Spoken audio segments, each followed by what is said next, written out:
استغفار پکې ډیر زیات وایو. استغفر الله الذي لا اله الا هو الحي القيوم واتوب الیه. دا د مغفرت 10 ده. ډیر استغفار پکې کوو د الله نه د بخنې دعاګانې غواړو. یا واسع الفضل اغفر لی، اے د لوی فضل د فراخ فضل خاوند اغفر لی، ما ته بخنه وکړي. یا واسع الفضل اغفر لی. دعاګانې پکې غواړو. ډیره قیمتي میاشت، ډیر خصوصیات دي چې هغه د دې میاشتې سره تړلي دي او هغه بیا بله میاشت کې نه. حدیث مبارک کې راځي چې کله روجهدار سړی اوده شي، روجهدار دی او د روجې په حالت کې دی اوده دی. احادیث مبارکو کې راځي د روجهدار خوب چې دی عبادتون، دا عبادت دی. د روجهدار خوب په عبادت کې شماري.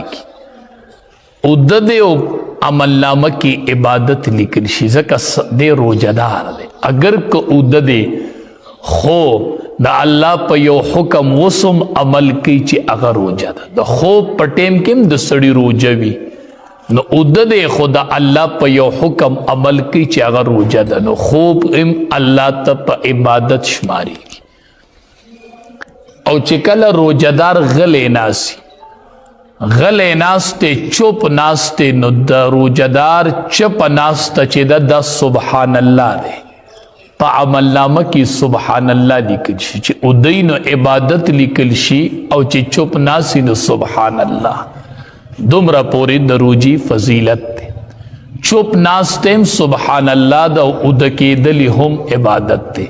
نو چې سړی ویخ یو عبادت کوي چې څومره اجر به الله ورکړي. نو ډیره قیمتي او مبارکه میاشت. پېشمنۍ چې مونږ او تاسو کوو، مونږ خو پېشمنۍ کوو د روجې دپاره چې د ورځې بیا موړې او د ماښامه پورې د خوراک ضرورت نه راځي. چې کله مونږ پېشمنۍ له پاسو پېشمنۍ شروع کړو، حدیث مبارک ته ان الله و ملائکته یصلون علی المتصحرین. الله تبارک و تعالی او د الله ملائک په پېشمنۍ کوونکو باندې رحمتونه رالیږي.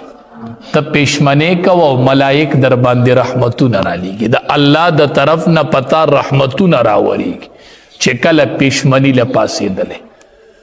حدیث مبارک کې راځي پېشمنۍ کوئ د دې ډیر برکت. نبی علیه السلام وفرمیل تصحروا، پېشمنۍ کوئ فإن فی السحور برکه، بېشکه دې پېشمنۍ کې ډیر برکت دی. پېشمنۍ کوئ.